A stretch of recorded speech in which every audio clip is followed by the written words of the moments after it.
Hi, I'm Dan Wasson. I'm a producer for Star Wars: The Force Unleashed, and I'm here to show you a little bit about the PlayStation Portable version. We're going to be taking you to one of our early levels in the game, but before we get into it, I want to tell you a little bit more about what The Force Unleashed is about. You're going to be playing as Darth Vader's secret apprentice, who's a new character, and he's sent out in the world to hunt down the last of the Jedi. The PSP version has the same great story that you're going to find on the other consoles, but we also have a lot of unique content. There's locations and characters and missions you're not going to find on the next-gen platforms. Okay, so we're going to show you one of the early levels in the game, which is the TIE Fighter construction facility, which is under attack by a Jedi general named Coda. Darth Vader sends you here to hunt him down, and he says, "Leave no witnesses. I don't want the Emperor to know who you are." So you're going to be fighting stormtroopers as well as Coda's guards as you find your way through the factory and try to hunt down Coda. So why don't we go ahead and take a look at the action. This is one of the early levels in the game. We're going to take you through kind of some of the early combat, teach you some of the moves, and show you really how the PSP delivers on all the action and excitement of The Force Unleashed. You're really powerful right off the bat. You can grip things as big as these TIE Fighter wings, use them as weapons. You can also use things like the exploding barrels. There's a lot of explosive objects in the game, so if you recognize what they look like, and that blinky light's kind of a giveaway, you can pick that up and do a lot of collateral damage as well. So one of the really powerful moves you can do from the start is called Repulse. And it sends out this big shockwave, knocks everybody back, temporarily stuns most of your enemies, so you can get up and you can get up close and take them out with your lightsaber. You can shoot them from a distance with lightning.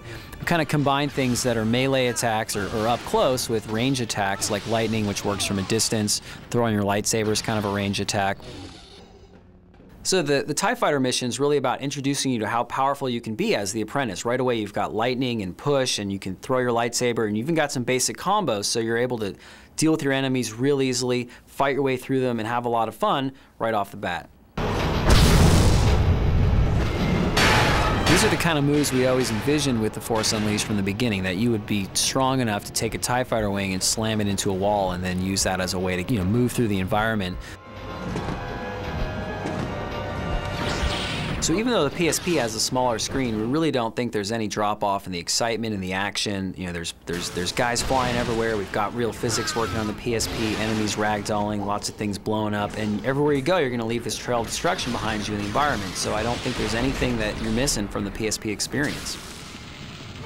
So on the PSP, we've got these big boss fights, just like the other versions, and they really feel epic. And when you get in there and you're fighting the ATST for the first time, it's got this big scale to it, but it's also challenging missions. So you got to use strategy, find different ways to defeat this guy, because you can't just run up and whack on him with your lightsaber. He's probably going to step on you. We've got mini games like this stomp mini game. If you get too close, he tries to crush you with his foot, but you mash the button fast enough, you're going to do some damage to him. If you do enough damage to this guy, you're going to knock him down, you're going to get ready for the finishing move. When the icon appears on screen, you can trigger that by hitting the circle button. What follows is a set of button combinations. You got to time them up correctly, and if you do them right, you're going to get the big payoff. And these are also randomized, so if you fail, you get kicked out of the scene and you actually have to do it again, but the buttons won't be the same. So there's a little added challenge to the minigames. The PSP version has an exclusive mode called Historic Missions, which will let you go back into the movies and put you in the shoes of some of the characters you're familiar with from the films, but this time you're unleashed, so you can go into those same locations and kick butt with the Force. In this mission, you're actually playing as Darth Vader against Luke. Of course, you're going to be unleashed. You're going to be Darth Vader, but you're going to have all the amazing powers and combos that the apprentice ends up with in the single-player game. So this is really like nothing you've ever seen before. Right off the bat, you can see that Luke is also unleashed. Every Jedi in these games, everyone in all these missions, is also going to have the same kind of powers as you. So you really got to give it your all. It's going to be really tough to defeat him. You can see these moves are huge, they're really big, so we just thought it'd be a lot of fun, take you back to the movies, but give it a kind of a different twist on things. You can get in, enjoy the fun of the historic mission in probably about 10 to 15 minutes of gameplay. All right, so that was a preview of the PSP version of the TIE Fighter Construction Factory.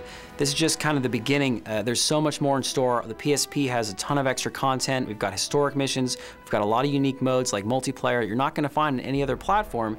And of course, you get the same great story as Darth Vader's Secret Apprentice, and it's all wrapped up in being the Force Unleashed, so everything is huge, over the top, really powerful.